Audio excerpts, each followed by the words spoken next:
The essence of who God is immeasurable, and totality of comprehension is unattainable for the human mind. However, in grave love and profound consideration for humanity, God gives revelations of portions of himself through man before the full manifestation of his being represented through Jesus Christ.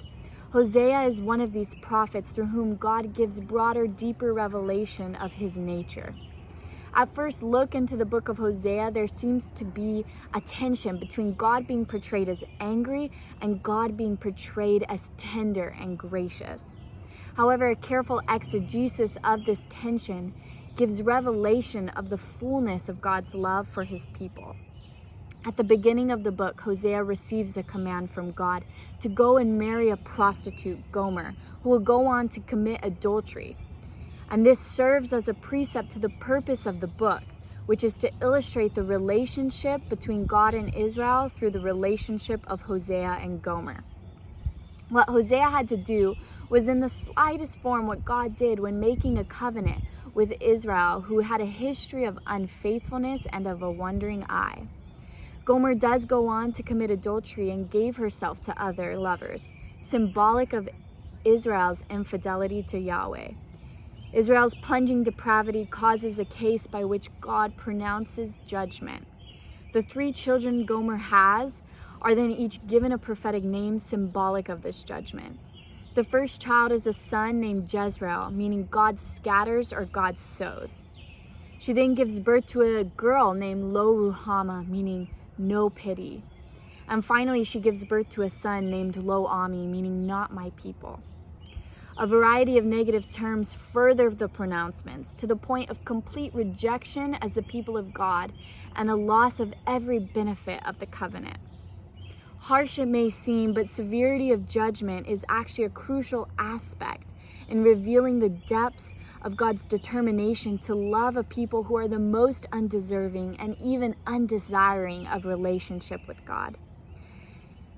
God then instructs Hosea on how to respond to his unfaithful wife with the command, "Go, show love to your wife again, even though she loves another man and continually commits adultery."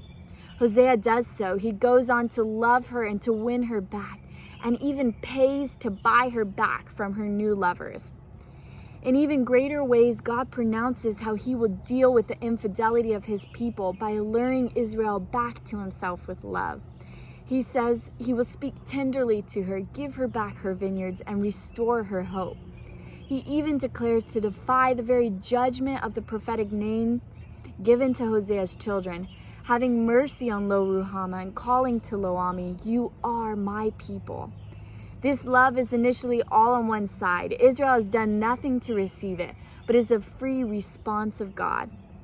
A God who suffers under the lovelessness of his people shows the incomprehensible love of himself by defying all human ideas of justice and morality through loving a harlot. This is embodied in Hosea 11 when God tells Israel, "I am God and not man, a holy one in your midst, and I will not destroy." It is beyond the grasp of the human mind. Furthermore, the aspect of Hosea buying back his wife is particularly significant.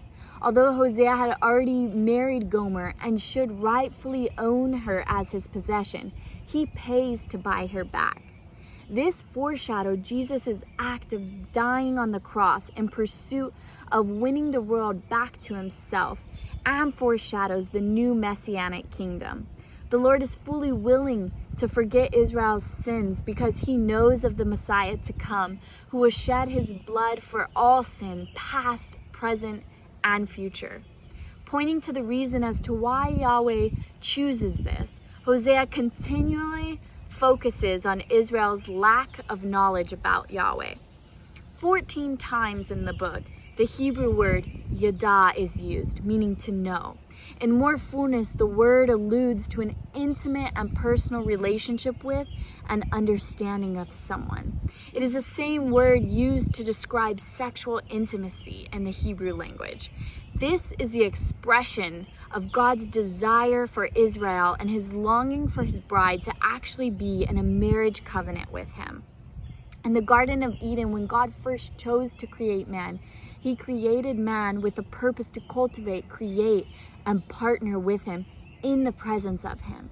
But once the fullness of God's presence here on earth was lost due to sin, God has violently pursued the restoration of this original design for humanity. So concluding, Hosea exquisitely captures this pursuit of God to win back his people, for them to know him intimately and have deep connection and communion with him.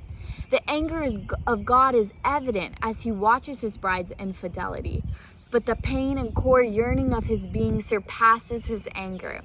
And the very motive that compelled Yahweh to give Jesus Christ is the same yearning that causes him to step into Israel in the midst of their most adulterous of days with a gentle and unapologetically ferocious love.